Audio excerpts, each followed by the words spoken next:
Halo dan selamat datang. Kita semua tahulah ya, usia kita berapa, angkanya nambah terus tiap tahun. Tapi pernah kepikiran nggak kalau sel-sel di tubuh kita itu punya usia sendiri, yang nggak selalu plek sama tanggal lahir kita? Ternyata, ada loh caranya ngukur usia biologis ini.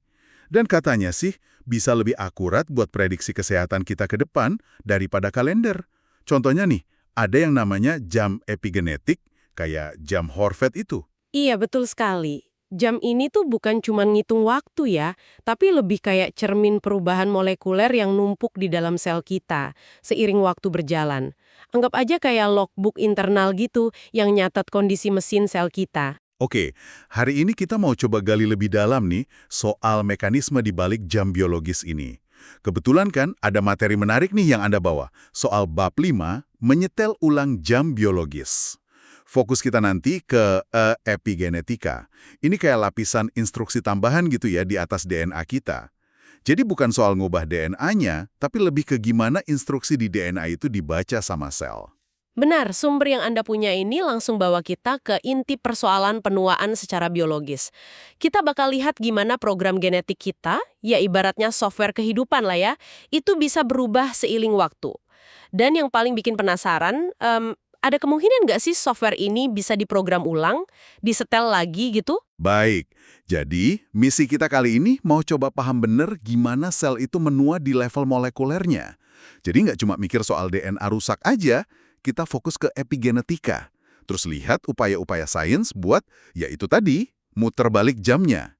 Siap ya, kita bongkar bareng-bareng? Kan sering dibilang DNA itu takdir ya, gen kita nentuin segalanya.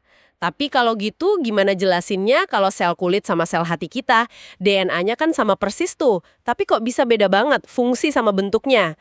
Nah, disinilah epigenetika itu berperan penting. Tepat sekali, ada analogi bagus nih landscape Weddington. Bayangin ada bola, ini sel telur yang baru dibuahi di puncak gunung. Gunungnya ini punya banyak lembah. Nah, pas selnya berkembang, bolanya ini kayak menggelinding turun ke salah satu lembah. Tiap lembah itu jenis sel spesifik, misal lembah sel kulit, lembah sel saraf gitu. Poinnya, begitu bolanya sampai di dasar lembah, susah banget buat dia balik lagi ke atas atau pindah lembah lain. Epigenetika itu mekanismenya, yang bikin sel tetap di lembahnya. Caranya yaitu ngatur gen mana yang nyala, mana yang mati secara permanen di jenis sel itu. Oh, jadi kayak kita ngasih catatan pinggir gitu ya? Atau pakai stabilo di naskah DNA kita, tandain mana yang harus dibaca, mana yang dilewatin aja sama sel jenis tertentu. Analogi yang pas itu. Nah, di epigenetika ini ada dua penanda utama yang sering dibahas. Pertama itu metilasi DNA. Ini proses nambahin label kimia kecil, namanya gugus metil, ke DNA-nya langsung. Biasanya di huruf C, sitosin. Umumnya sih, penambahan metil ini kayak tombol off buat matiin gen di area situ. Pola metilasi ini penting banget, soalnya bisa diwariskan ke sel anak pas pembelahan. Jadi identitas selnya terjaga. Tapi, nah ini penting, polanya itu nggak permanen. Bisa diubah, bisa dibalik. Contoh terkenalnya itu studi soal kelaparan musim dingin di Belanda pas Perang Dunia Kedua. Ibu hamil yang stres berat karena kelaparan, ternyata anaknya punya perubahan epigenetik seumur hidup. Dan ini ada hubungannya sama risiko penyakit di kemudian hari. Wah, itu contoh kuat banget ya, gimana lingkungan bisa ninggalin jejak molekuler lewat epigenetika. Terus, penanda utama yang kedua apa? Yang kedua itu modifikasi histon. Jadi DNA kita kan panjang banget ya. Di dalam sel itu nggak telanjang gitu aja. DNA itu digulung di protein namanya histon. Kayak benang di kumparan lah. Gabungan DNA sama histon ini namanya kromatin. Nah, protein histon ini juga bisa dihias pakai macam-macam label kimia. Ada asetil, metil, fosfat, macam-macam. Misalnya nih, kalau ditambah gugus asetil, namanya asetilasi. Itu biasanya bikin gulungan DNA jadi lebih longgar. Akibatnya mesin pembaca gen jadi gampang akses DNA di situ. Gennya jadi aktif, nyala. Sebaliknya, kalau gugus asetilnya dicopot atau ditambah modifikasi lain, gulungannya bisa jadi lebih padat. Gennya jadi susah dibaca, mati. Analoginya kayak buku. Kalau ditaruh di meja samping tempat tidur kan gampang dibaca, dibanding kalau disimpan di loteng, susah dijangkau. Oke, jadi ada metilasi DNA sama modifikasi histon buat ngatur gen aktif atau enggak. Kalau penanda epigenetik ini berubah seiring waktu, berarti bisa dong kita pakai buat ngukur usia biologis sel kita? Yang lebih akurat gitu, bukan cuma usia di KTP. Tepat sekali. Nah, disinilah kontribusi penting dari Steve Horvath. Beliau itu ngembangin algoritma yang dikenal sebagai jam epigenetik atau yaitu tadi, jam Horvath. Caranya dengan ngelihat pola metilasi DNA di ratusan titik spesifik di genom kita. Ternyata, jam ini bisa ngasih estimasi usia biologis yang kuat banget. Dan lebih dari itu, jam ini juga nyambung sama kondisi kesehatan, risiko kematian, risiko kena penyakit tua kayak kanker, jantung, Alzheimer. Bahkan katanya, prediksinya sering lebih akurat daripada usia kronologis buat menilai status penuaan biologis seseorang. Wow, jadi kayak odometer molekuler gitu ya? Nyatet kilometer sel kita. Tapi seberapa stabil sih jam ini? Maksudnya gaya hidup kita kayak makan, olahraga, stres gitu ngaruh nggak sih ke pola metilasi ini? Atau cuma waktu aja yang jalan? Pertanyaan bagus itu. Jam epigenetik kayak jam Horvath ini memang nunjukin hubungan yang kuat banget sama usia kronologis. Di berbagai jaringan, di berbagai populasi, ini kayaknya nunjukin ada proses penuaan internal gitu yang ke-capture sama perubahan epigenetik ini. Tapi, ya, penelitian juga nunjukin jam ini nggak kaku-kaku amat. Laju perubahannya itu bisa dipengaruhi faktor luar dan gaya hidup. Contohnya obesitas, ngerokok, polusi kronis, itu cenderung mempercepat jam epigenetik. Jadi usia biologisnya kelihatan lebih tua dari usia KTP. Sebaliknya, gaya hidup sehat katanya bisa memperlambat. Bahkan ada yang bilang bisa sedikit mundurin jamnya. Jadi ya ada komponen waktu yang kuat, tapi jam ini juga sensitif sama faktor kesehatan lain. Yang menarik lagi, proses penuaan epigenetik ini udah ada bahkan sejak di embrio. Dan ketemu juga di hewan yang dianggap nggak menua kayak tikus mol telanjang itu. Cuma jalannya lebih lambat banget. Ini kayak ngasih petunjuk ada mekanisme penuaan epigenetik yang dasar banget dan mungkin sama di banyak makhluk hidup ya. Balik lagi ke analogi landscape Waddington tadi, katanya kan bola sel yang udah turun ke lembah itu susah balik ke puncak. Tapi beneran sesusah itu? Coba kita gali lagi soal pemrograman ulang sel. Bisa nggak sih muter balik waktu selular ini? Eksperimen awal soal cloning, kayak yang dilakuin Briggs sama King tahun 50-an pakai katak Rana pipiens, itu memang nunjukin ada batasan. Mereka nemuin makin tua embrio donor intinya, makin susah inti sel itu ngarahin perkembangan jadi katak utuh lagi. Kayak bolanya makin susah didorong balik ke atas gitu. Tapi terobosannya datang dari Sir John Gurdon. Beberapa tahun setelahnya, dia pakai spesies katak lain, Xenopus lavicis. Apa bedanya eksperimen Gurdon? Kok bisa jadi terobosan? Gurdon ini pinter banget eksperimennya. Dia berhasil ngambil inti sel dari sel usus kecebong Xenopus. Ini kan sel udah spesifik banget ya, udah di lembah usus, terus inti sel itu dipindahin ke sel telur Xenopus lain yang intinya udah dibuang. Hasilnya, mengejutkan waktu itu. Dia berhasil numbuhin kecebong normal dari situ. Kecebongnya ini genetiknya sama persis sama donor inti sel ususnya. Ini cloning pertama vertebrata dari inti sel dewasa yang udah terdiferensiasi. Eksperimen Gurdon ini buktiin secara fundamental kalau cetak biru genetik lengkap itu masih ada di sel dewasa. Dan proses diferensiasi atau ya penuaan sel itu secara prinsip bisa dibalik. Bolanya ternyata bisa didorong balik ke puncak gunung. Nah ini jadi dasar penting buat cloning mamalia pertama dari sel dewasa, si domba Dolly itu tahun 96. Oke, Gurdon buktiin bisa, tapi kayaknya prosesnya ribet banget ya, dan gak efisien. Terus langkah besar berikutnya apa yang bikin ide pemrograman ulang ini jadi lebih praktis gitu, buat terapi misalnya? Langkah besarnya datang dari penemuan sel punca embrionik, ES cells. Sel ini diisolasi dari embrio tahap awal, blastosis. Kehebatannya itu sifat pluripotensinya.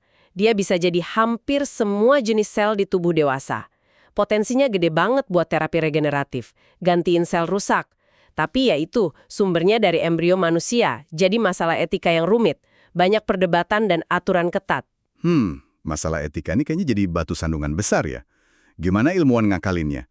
Ada cara lain nggak dapat sel pluripoten tanpa pakai embrio? Nah, pertanyaan itu langsung bawa kita ke penemuan revolusioner oleh Shinya Naraka. Beliau dapat Nobel kan buat ini. Yamanaka mikir, apa iya harus pakai embrio terus? Bisa nggak sih kita program ulang sel dewasa biasa, kayak sel kulit gitu, biar balik jadi kayak sel punca embrionik? Lewat serangkaian percobaan cerdas, pertama di tikus, terus di manusia, Yamanaka dan timnya nemuin kombinasi gen minimal. Kalau gen-gen ini diaktifin paksa di sel dewasa, sel itu bisa balik jadi pluripoten. Ternyata cukup 4 gen spesifik aja. Gen yang ngekode protein pengatur gen, faktor transkripsi namanya, yaitu OCT4, SOX2, CALF4, sama CHEMIC. Kalau 4 ini dimasukin dan diaktifin di sel kulit biasa, selnya bisa balik jadi kondisi pluripoten. Sel hasil rekayasa ini dinamain sel IPS, Induced Pluripotent Stem Cells. Ini terobosan gede banget karena kita bisa dapat sel pluripoten tanpa pakai embrio. Ngatasin banyak masalah etika dan buka jalan baru buat riset, model penyakit, obat, dan ya potensi terapi regeneratif. Ini beneran kedengerannya kayak lompatan besar ya. Hampir kayak fiksi ilmiah jadi nyata. Terus faktor Yamanaka ini bisa langsung dipakai buat balikin penuaan di makhluk hidup nggak? Kayak di hewan percobaan atau nanti di manusia gitu. Udah ada beberapa eksperimen yang menarik banget dan cukup menjanjikan sih yang coba pakai prinsip ini, setidaknya sebagian lah buat permajaan di hewan model.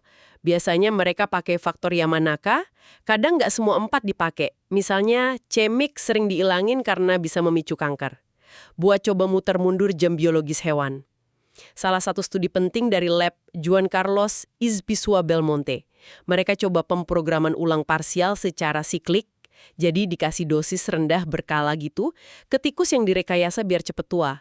Hasilnya nunjukin ada perbaikan di beberapa penanda penuaan sel, fungsi organ membaik, dan umurnya sedikit lebih panjang. Tapi studi ini juga nunjukin risikonya, terutama potensi tumor kalau nggak dikontrol hati-hati banget. Jadi ada harapan tapi ada lampu merah juga soal resiko ya. Ada contoh lain yang lebih optimis nggak? Ada lagi yang cukup bikin heboh dari lab David Sinclair. Timnya fokus ke penuaan mata. Mereka pakai 3 dari 4 faktor Yamanaka, tanpa cemai. Dikirim pakai terapi gen ke sel saraf retina tikus tua yang saraf optiknya rusak kayak glaukoma gitu. Hasilnya luar biasa. Terapinya berhasil numbuhin lagi akson saraf optik dan balikin sebagian penglihatan tikus tua itu. Yang lebih penting lagi dari sisi mekanisme, mereka nunjukin proses peremajaan ini dibarengi riset pola metilasi DNA. Jam epigenetiknya di sel saraf itu jadi lebih muda lagi. Ini bukti kuat kalau gangguan informasi epigenetik, kerusakan software tadi, bisa jadi penyebab fungsi menurun karena usia. Dan kalau pola epigenetiknya dibenerin lewat programming ulang, gejalanya bisa dibalikkan. Setidaknya di konteks ini ya. Ini semua kedengeran revolusioner banget. Jadi artinya apa nih buat kita? Udah di depan mata nih mata air awet muda versi teknologi. Nah, disinilah kita harus hati-hati banget. Jaga ekspektasi biar realistis. Potensinya memang kelihatan luar biasa, tapi ada tantangan besar yang nggak boleh diabaikan. Pertama, dan paling utama, soal keamanan. Risiko kanker, terutama teratoma, itu tumor yang isinya macam-macam jaringan dari sel pluripoten yang liar, ini masalah serius banget. Apalagi kalau faktor Yamanaka dipakai sistemik ke seluruh tubuh. Jangka panjang buat anti penuaan. Meskipun udah dicoba strategi pakai faktor lebih sedikit atau pemrograman ulang parsial, risikonya belum hilang sepenuhnya. Perusahaan gede kayak Altos Labs memang fokus banget ngatasin ini, tapi ini masih tahap riset awal banget. Dan perlu diingat, standar keamanan buat terapi anti penuaan buat orang sehat itu pasti bakal jauh lebih tinggi dibanding obat buat penyakit serius. Poin keamanan itu penting banget ya. Selain itu, ada tantangan lain. Kedua, soal kompleksitas. Prosesnya sendiri rumit, dan biologi penuaan itu juga kompleks banget. Tujuannya kan bukan balikin sel dewasa jadi kayak sel embrio lagi yang nggak jelas arahnya, tapi peremajaan parsial, muterin jam epigenetik secukupnya buat balikin fungsi sel yang turun, tanpa bikin selnya hilang identitas atau malah tumbuh nggak karuan. Nah, nyari keseimbangan pas, ini susah banget secara teknis. Proses programming ulangnya sendiri masih belum efektif, mekanismenya juga belum 100% paham, terus jangan lupa, Epigenetik kita ini kan hasil evolusi jutaan tahun. Udah diatur buat nyimbangin macam-macam kebutuhan biologis. Misalnya, mekanisme penekan tumor pas muda, mungkin efek sampingnya ikut andil bikin tua nanti. Kalau kita ganggu keseimbangan ini, bisa bahaya, efeknya nggak terduga. Baiklah, coba kita rangkum ya obrolan kita hari ini. Jadi, kita lihat penuaan itu kayaknya lebih dari sekedar kerusakan hardware DNA aja. Ada lapisan software epigenetik yang penting banget buat ngontrol gen, dan software ini juga berubah seiring waktu, ikut andil dalam penuaan. Jadi intinya, penuaan itu mungkin bukan cuma soal hardware rusak, tapi lebih ke software epigenetiknya yang error. Dan software ini secara teori bisa didebug atau diperbaiki. Tepat sekali. Software epigenetik ini, kan tadi kita bahas bisa diukur tingkat errornya pakai jam biologis kayak jam Horvath. Dan yang paling menarik, dari sumber Anda, bukti makin kuat kalau software ini setidaknya secara prinsip bisa direset. Diprogram ulang, metode kayak pakai faktor Yamanaka buat bikin sel jadi pluripotent lagi, atau buat peremajaan parsial, itu buka kemungkinan intervensi anti penuaan yang ya menggiurkan banget di masa depan. Tapi, yaitu harus selalu ingat potensi besar ini datang sepaket sama risiko biologis, tantangan teknis dan etis yang nggak kecil. Terus, kenapa Anda sebagai pendengar perlu peduli sama semua ini? Riset epigenetika dan pemrograman ulang ini secara mendasar nantang pandangan lama kita soal penuaan yang dianggap pasti terjadi dan nggak bisa dibalik. Ini bukan cuma soal bisa hidup lebih lama, tapi mungkin lebih penting lagi soal bisa memperpanjang masa hidup sehat kita di usia tua. Ini ngasih kita sedikit gambaran soal terapi masa depan, tapi juga maksa kita mikirin pertanyaan etis yang dalam. Kalau teknologi ini beneran jadi, siapa yang bisa akses? Seberapa aman jangka panjangnya? Terus dampaknya ke masyarakat, ekonomi, bahkan definisi kita soal siklus hidup gimana? Dan ini mungkin jadi pemikiran penutup buat Anda bawa pulang ya. Kalau suatu hari nanti kita beneran bisa nyetel ulang jam seluler di jaringan tubuh kita secara rutin, apa artinya itu buat identitas kita? Buat batasan usia manusia? Apa memprogram ulang jaringan tubuh itu cuma kayak ganti oli atau ganti suku cadang mobil tua biar jalan lagi? Atau apakah itu ngubah sesuatu yang lebih mendasar tentang diri kita? Apalagi kalau kita ingat gimana otak kita, pusat kesadaran, memori, kepribadian itu kan nyambung banget sama kondisi biologis tubuh dan pengalaman kita. Nah, ini pertanyaan besar yang udah lewat batas biologi dan teknologi. Udah masuk ke ranah filosofi tentang jadi manusia di era kemajuan biomedis yang cepet banget ini. Sesuatu buat direnungkan lebih lanjut.